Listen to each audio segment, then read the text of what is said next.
자, 이번 시간에 이제 영업이득, 자본이득에 관한 주제 보겠습니다. 그래서 이 얘기는 저기서 필요한 거였었죠. 수익환원법이라고 하는 주제, 감정평가를 할 때 수익가격이라고 하는 것은 이렇게 정의를 했습니다. 순영업소득 나누기 환원이익. 그때 이제 요걸 28회, 30회 때 문제에서는 소위 순영업소득을 얼마나 구해낼 수 있는가, 요걸 이제 물어봤던 문제가 되겠고요. 다시 가겠습니다. 이건 기본 적어도 한 문제, 많으면 두 문제 구성하는 영역이고요. 좀 디테일하게 다뤄집니다. 하도 많이 나오기 때문에. 그래서 자, 우리가 부동산 투자를 통해서 얻게 되는 이득이라고 하는 거, 자, 운영 과정에서 얻게 되는 이득, 영업이득 또는 소득이득이라는 용어를 쓰게 될 수 있겠고요. 그 다음에 처분을 통해서 얻게 되는 이득을 자본이득이라는 용어를 쓰게 됩니다. 해서 자, 보니까 영업이득 가, 유, 순전, 후 이렇게 가게 됩니다. 그래서 가능 총소득이라고 하는 거, 통장에 찍힐 수 있는 이론상 최대 금액을 가리켜서 가능 총소득이라고 부르게 되죠. 그래서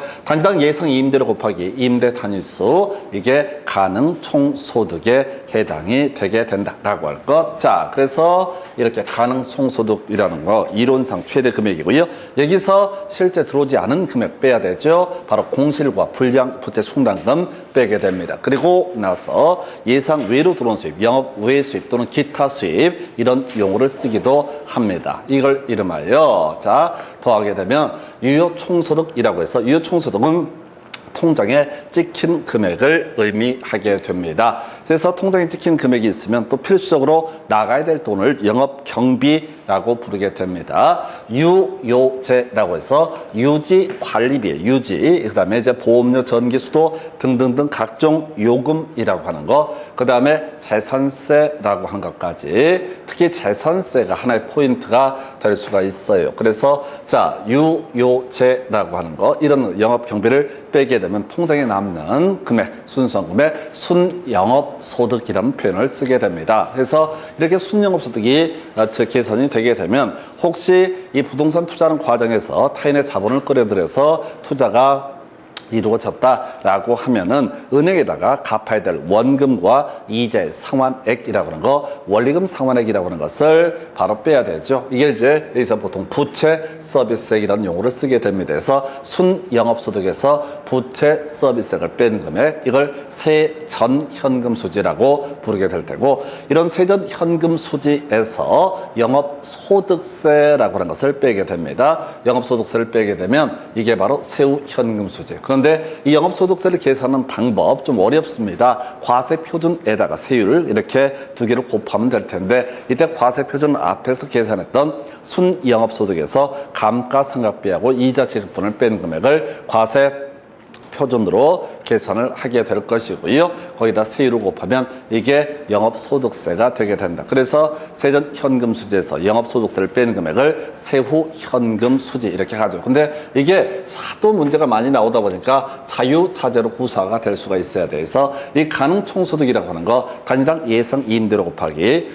임대 단위수라고 하는 거, 이것도 하나의 축이 될 테고, 또는 유효총소득이라고 하는 데다 공시를 더하고요, 영업 외 수입을 빼게 되면 이걸 우리가 가능총소득이라고 정의를 하게 됩니다. 그 다음에 유효총소득이라고 하는 거, 가능총소득에서요 공시를 빼고요, 영업 외 수입을 더하면 이게 유효총소득. 근데 이게 이제 이렇게 나온 적이 있어. 가능총소득에서 공실 등을 뺀 금액, 실제 통장에 찍힌 임대료 수입이라고 하는 거, 임대료 수입이라고 하는 거, 임대료 수입에다가 영업 외 수입을 더하게 되면 이게 유효총소득이 되게 된다. 그 외에 거꾸로 나올 수도 있겠죠. 순영업소득에다가 영업경비를 더한 값, 이게 유효총소득이 되게 된다. 이게 자유자재로 구사가 될 수 있어야 돼요. 그래야지 실제 문제를 풀어갈 수 있습니다. 순영업소득이라고 하는 건 유효총소득에서 영업경비를 뺀 금액, 영업경비는 유요제라고 해서 유지관리비, 그 다음에 각종 요금, 재산세 등이 있게 된다. 또는 자, 세후현금수지에다 부채 서비스액을 더한 금액도 순영업소득이 될 수가 있다. 실제 계산 문제 할 때는 거꾸로 주는 경우들이 의외로 많습니다. 그 다음에 세전현금수지, 바로 순영업소득에서 부채 서비스액을 뺀 금액, 이게 바로 세전 현금 수지가 되게 될 테고, 거꾸로 세후 현금 수지에다 영업소득세를 더한 금액도 세전 현금 수지, 세후 현금 수지는 세전 현금 수지에서 영업소득세를 뺀 금액, 이렇게 계산을 합니다. 그래서 하여튼 요 정도까지는 자유자재로 구사가 돼야 되고요. 전체 맥락을 보시게 되면은 이게 자 나의 자본만으로 부동산 투자가 이루어지든 타인의 자본을 끌어들여서 부동산 투자가 이루어지든 간에 공통적인 요소는 순영업소득까지는 변화가 없습니다. 그런데 타인의 자본을 끌어들여서 부동산 투자가 이루어지게 되면 이때 달라지는 부분이 뭐라고요? 부채 서비스액, 이걸 빼야 돼서 세전 현금 수지. 그래서 나의 자본만으로 부동산 투자가 이루어지게 되면 세전 현금 수지하고 순영업소득은 같아지게 된다라는 의미가 되게 됩니다. 그리고 나서 이 세전 현금 수지라고 하는 데서 영업소득세라고 하는 것을 빼게 되면은 이게 세후 현금 수지에서 요 정도까지 자 이렇게 봅니다. 그래서 나중에 여기까지 주로 논의할 때는 자 기본적으로 총투자액이라는 것을 주로 기준점으로 삼게 되고요. 세전 현금 수지와 세후 현금 수지는 지분 투자액이라고 하는 것을 가지고 나머지 변수를 분석을 하게 됩니다. 그래서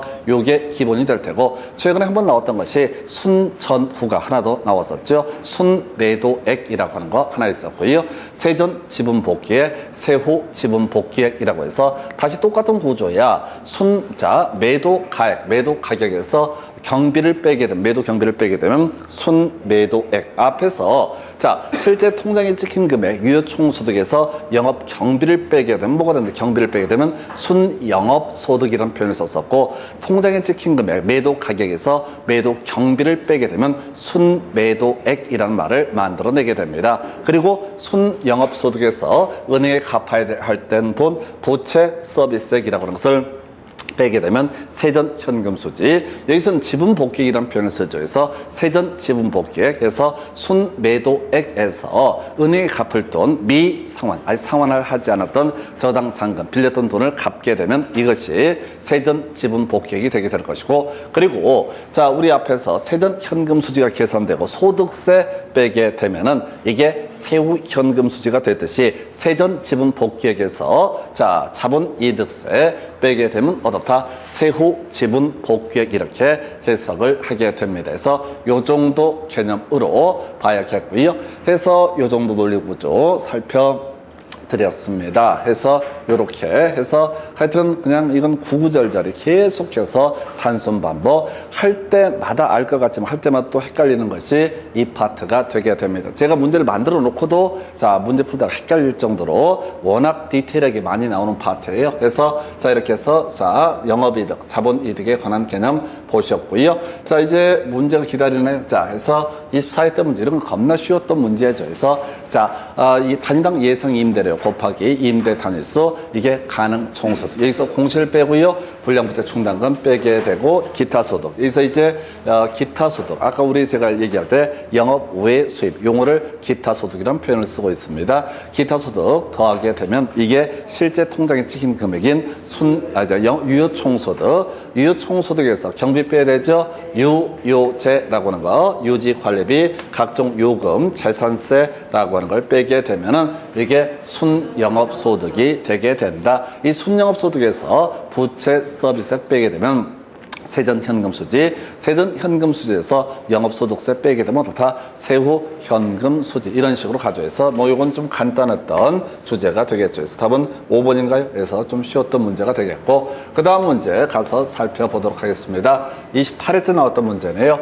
부동산의 운영수지 분석 등에 관한 설명, 틀린 것을 해서 가능 총소득은 단위 면적당 추정 임대료에다가 임대 면적을 곱해서 구한 소득에서 옳게 구성을 하고 있고요. 두 번째, 유효 총소득이라고 하는 것, 가능 총소득에서 공실 빼야 되죠. 불량부채 빼야 되죠. 그리고 기타 수입을 더해서 구한 소득에서 옳은 표현, 이렇게 얘기를 하고 있고요. 순영업소득은 유효 총소득에서 뭘 빼야 돼? 영업경비라고 하는 거, 영업경비를 뺀 소득, 이렇게 가야 되죠. 그래서 영업 외 수입을 더한 소득이 아니라 영업경비를 뺀 소득 해서 답은 3번으로 틀리게 뽑았고요. 세전 현금 흐름이라고 하는 것은 순영업소득에서 부채 서비스액을 차감한 소득, 세후 현금 흐름은 세전 현금 흐름에서 영업소득세를 차감한 소득에서 28회 때 조금 무난하게 구성이 됐던 주제에서 답은 3번이었고요. 그 다음 문제 가서 살펴보도록 합니다.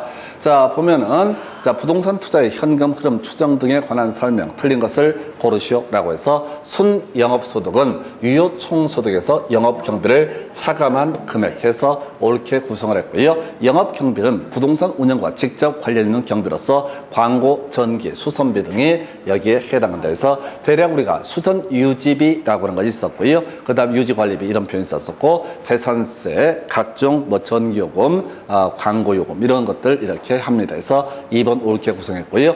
3번 세전 현금 흐름은 지분 투자자에게 귀속되는 세전 소득을 말하는 것으로서 자 그래서 아까 세전 현금 수지, 세후 현금 수지부터 지분 투자자라는 개념이 전제가 되게 된다. 그래서 순영업소득에서 부채 서비스를 가산한 소득, 요걸 틀리게 뽑았죠. 부채 서비스를 뺀 소득 이렇게 가야 돼요. 유치하게 뽑습니다. 그래서 3번 틀리게 뽑았고요. 굳이 문제를 분석하면 앞에 28회 때 문제 구성할 때는요. 순영업소득을 갖고 답을 뽑아냈고 조금 더 어렵게 구성하려고 30회 때는 세전현금 흐름이라고 하는 것을 가지고 또 답을 구성을 하고 있습니다. 다음에 4번 세전지분복기액이라고 하는 것은 순매각대금에서 경비 빼야 되죠. 다시 여기서는 이제 아니구나. 미상환 저당 잔금을 차감해서 지분 투자자 몫으로 되돌아오는 금액. 그래서 옳은 표현. 자, 순전후니까 옳은 표현 이렇게 봤었고요.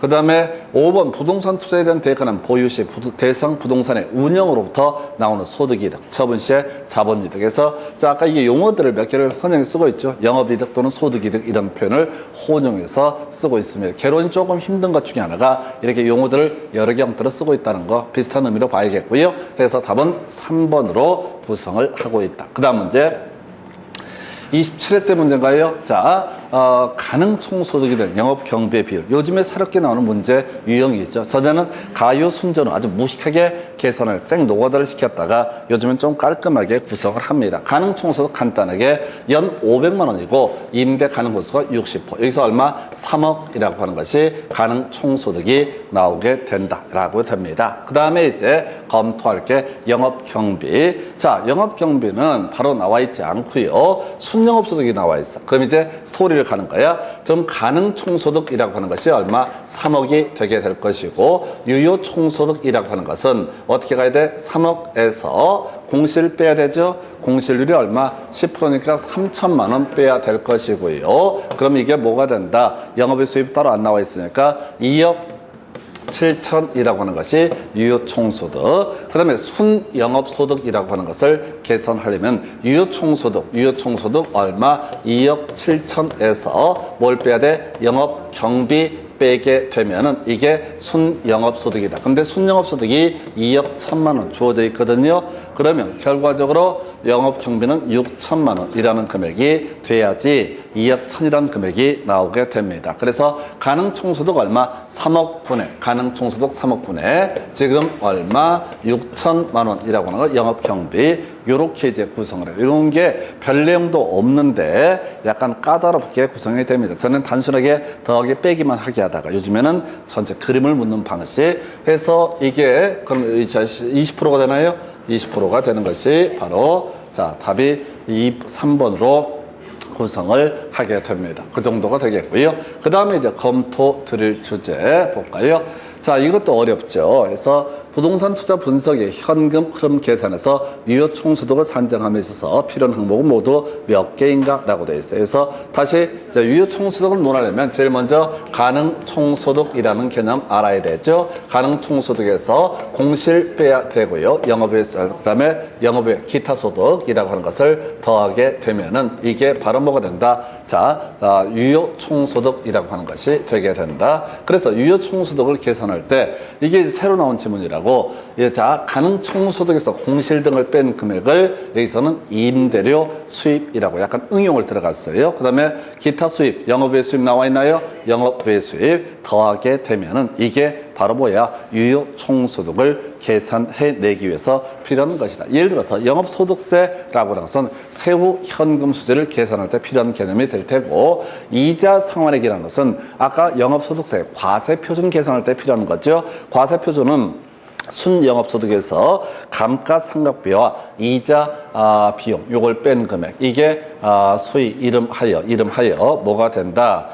이걸 이름하여 지금 다시 과세표준액 이렇게 계산을 했던 것이고요.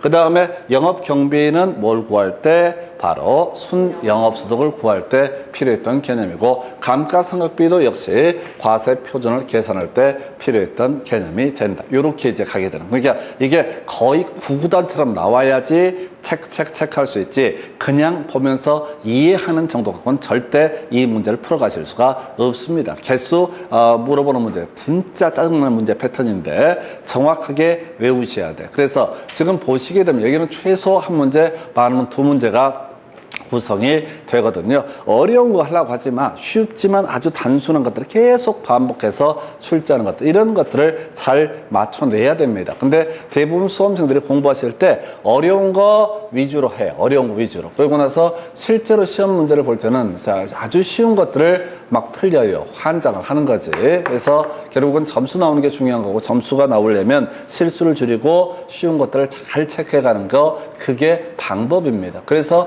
공부가 아주 지랄 같은 거야. 보면 아는데 그걸 끊임없이 계속 반복해야지 줄줄줄 암기가 된다는 거, 그렇게 말씀을 드리고요. 그래서 이 문제에서는 임대료 수입하고요, 영업 외 수입, 요 두 가지가 바로 유효 총소득을 계산하기 위한 문제다. 그럼 이제 요것도 그래. 다음 문제는 뭐 물어보겠어요? 순영업소득을 계산할 때 필요한 항목을 고르시오. 아까 우리 문제 보게 되면 순영업소득 가지고 아까 한번 답을 뽑았던 것 같은데, 순영업소득은 어쩌고저쩌고 다 뽑았죠? 그리고 그 다음 30회, 이게 28회 때 문제고, 30회 때 문제 구성할 때는 뭘 갖고 뽑았지? 세전 현금 흐름을 가지고 뽑았잖아요. 문제 출제하는 기술의 문제라고. 그러면 출제위원 앞에서는 입장에서는 조금 더 어려운 거, 약간 더 어려운 그 다음 단계에 있는 거, 요렇게 구성을 하게 됩니다. 그래서 지금 가능 총소득에 대한 영업 경비 비율, 그럼 앞으로 뽑을 건 유효 총소득에 대한 부채 서비스액 비율, 이렇게 구성하면 또 전체를 다 알아야지 다 문제를 풀 수가 있다. 이런 비슷한 문제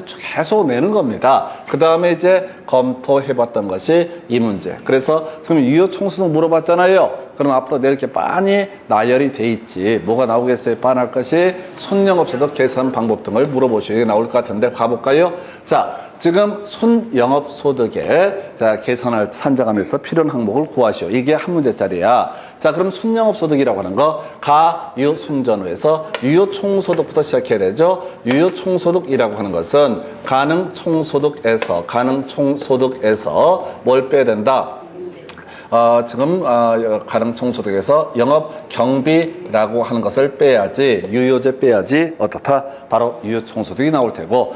자, 다시 써봐요. 유효총소득은 가능총소득이 아닌가? 자, 알았어요. 가능총소득에서 이렇게 한 얘기를 미친놈처럼 떠들어 또 헷갈린다니까. 몇 초 전에 있었는데, 해서 공실 빼야 되고요. 그 다음에 불량부채 상당금 빼고 영업 외 수입을 더하게 되면, 뭐 나만 틀릴 것 같아요? 본인도 마찬가지지. 시험 보다 보면 이런 게 짜증나게 헷갈린다니까. 그렇게 해도 너 지금 7년인가 8년째 이 지랄을 하고 있는데 또 얘기하다 보면 헷갈려. 헛소리가 나와. 자, 한편 순영업소득이라고 하는 것은, 순영업소득은 유효총소득에서 뭘 빼야 되죠? 경비를 뺀 금액, 이게 순영업소득이 된다. 그래서 지금 보니까 기타 소득 나와 있죠? 영업 외 수입이랑 같은 개념이죠? 그래서 결국은 순영업소득 구할 때 영업 외 수입 또는 이제 지문에 따라서 기타 소득이라는 표현을 쓰고 있어요. 계속 두 개를 혼용해 쓰고 있는데, 기타 소득이라고 하는 것, 순영업소득 구할 때 필요한 항목 중에 하나가 된다. 그 다음에 취득세는 아무 상관이 없죠? 우리가 세금 중에서 문제가 됐던 게 영업 경비로서 재산세라고 하는 것은 문제가 됐었죠. 그리고 영업소득세라고 하는 것은 바로 세후 현금 수지를 구할 때 필요했던 개념. 취득세는 상관없고 재산세는 필요했었죠. 그러면 순영업소득을 구하기 위해서 필요한 항목, 매도비용, 미성원 저당잔금, 양도소득세 아무 상관없어. 그러면 요 결국은 자 기억하고 미음이라고 하는 거 요거 하나라도 정확히 캐치를 하셔야 돼. 그리고 이 문제는 좀 업그레이드 시킨 거야. 세전 지분 복귀액이라고 해서 이게 15-1이 한번 나오다 쭉 안 나오다가 갑자기 순전후 하면서 이 얘기가 나옵니다. 순매도액이라는 거 매도 가격에서 매도 경비를 뺀 것을 뭐라고 한다? 순매도액이라고 하는 거. 순매도액이라고 하는 것은 뭐라고요? 순매도액은 매도 가격에서 매도 경비를 뺀 것을 순매도에, 그 다음에 세전 지분 복귀액, 세전 들어가게 되면 여기서 은행이 갚아야 되죠. 순매도액에서 뭘 빼야 된다? 미상환 저당 잔금을 빼게 되면은 이것이 세전 지분 복귀액. 그래서 자 세후 지분 복귀액은 자 세전 지분 복귀액에서 자본 이득세인 양도소득세를 뺀 금액을 가리켜서 세후 지분 복귀액. 그래서 매도 비용과 미상환 저당 잔금이라고 하는 거, 자 니은 리을 요 두 가지가 바로 세전 지분 복귀액을 계산하기 위한 문제 해서 이것도 문제 출제는 기술을 분석을 해보면 아까 나왔던 게 뭐가 있었지? 지금 자 요거 유효 총소득 계산 문제를 물어봤었고, 그 다음에는 자 바로 순영업소득을 계산하는 문제, 거기다가 좀 플러스 알파에서 뭘 가지고 세전 지분 복귀액. 근데 이 문제 나왔으면 보나마나 또 나올 게 뭐가 있겠어? 바로 살 하나 다 붙이게 되면 저거 나오겠죠? 자, 세전 현금 수지를 구하기 위해서 필요한 항목을 구하시오. 그리고 세후 지분 복귀액을 구하기 위한 항목을 구하시오. 이런 식의 문제들도 충분히 구성이 될 수가 있습니다. 해서 이게 어떻게 문제를 구성하느냐 마느냐의 문제가 아니라 여기는 이렇게 문제 빈도가 겁나 높아. 이거 맞춰도 2.5점이란 말이에요. 그리고 출제 비중이 워낙 높기 때문에 절대로 실수를 해서는 안 되는 영역이 되겠습니다. 해서 이렇게 설명을 드렸고, 그 다음에 이제 검토 드리게 될 주제. 자, 세후 현금 수지는 이렇게 되어 있습니다. 세후 현금 수지. 해서 이런 문제는 보시면 이제 25회 때 좀 옛날 문제 패턴입니다. 아주 노가다의 극치를